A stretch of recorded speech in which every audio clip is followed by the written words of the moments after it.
Somewhere right now, a guy is about to swipe his card on a $400 smoker that's going to warp, leak, and sit on his patio like a rusting monument to a bad decision. If you're shopping for a smoker under $500, there's a decent chance that guy is you. And the one spec that would have warned you isn't printed anywhere on the box.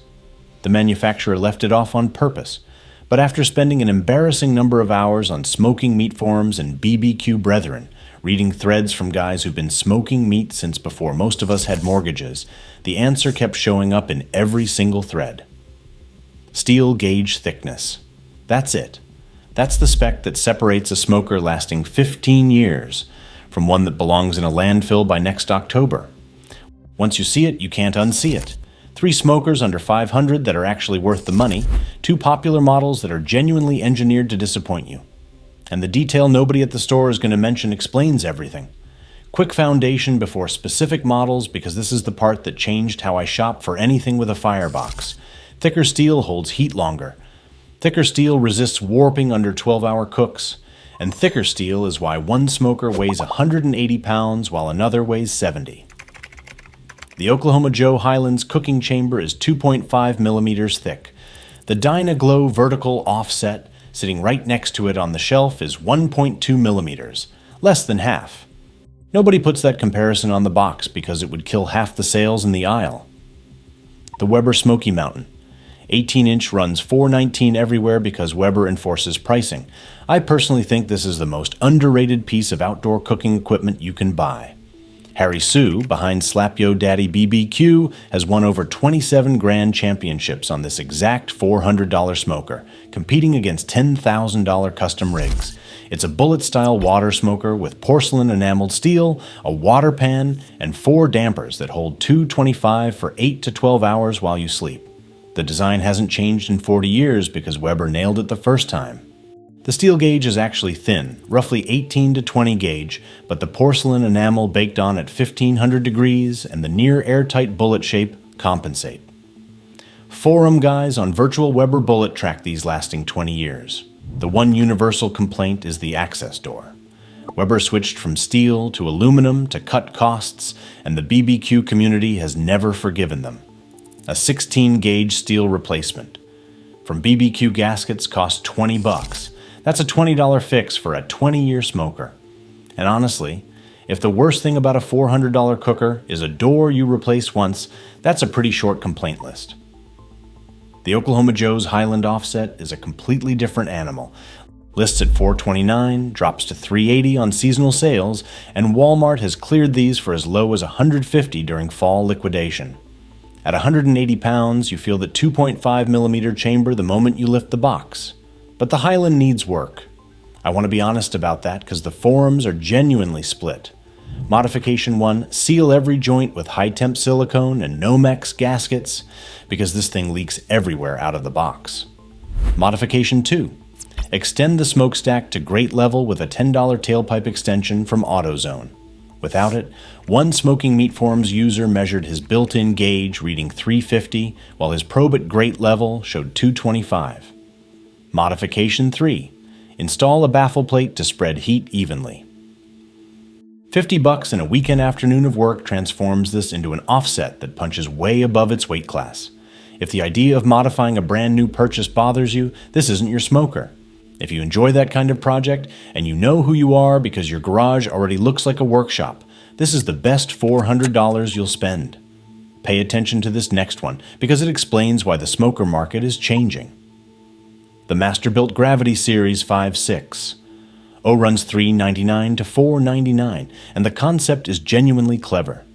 Charcoal loads vertically into a hopper.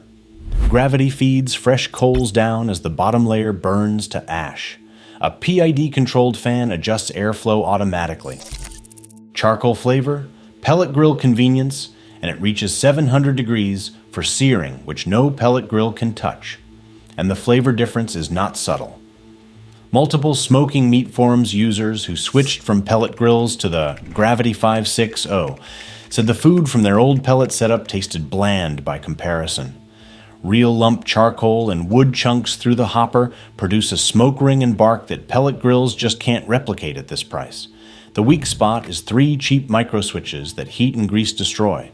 Amazing Ribs had 2 of 3 fail within months. The fix is a $4 replacement or just bypassing them entirely, which most owners eventually do. The app is also, and I'm being generous, terrible.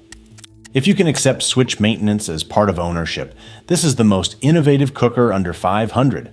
If that sounds annoying, get the Weber. If you're finding this useful, hit subscribe. I cover this stuff every week and none of these brands are paying me. Now the 2 you should walk past. Dyna-Glo offsets are made by GHP Group, a company that makes electric fireplaces. Their vertical offset uses 1.2 millimeter steel, less than half the Highland's thickness. At 70 pounds, you're holding the evidence during assembly. A BBQ Brethren user called his buddy's Dyna-Glo so thin you could practically see through it. The paint warranty is 90 days. When a manufacturer essentially tells you their own finish is going to fail, believe them. Forum users report air leaks visible through body seams and temperatures that won't drop below 300, even with all vents closed. At 170 to 220, it seems like a deal. It's not. You'll spend 50 to 100 on gaskets, sealant, and fire bricks trying to fix what the factory should have built right. At that point, you're in Highland money with half the steel. And Pit Boss vertical smokers. This one frustrates me more because the marketing is slicker. The Copperhead 5 series runs $300 to $500, though Walmart has cleared them for $109, which tells you exactly how the retailer values the inventory. Pit Boss customer service has confirmed that 50-degree temperature swings are by design.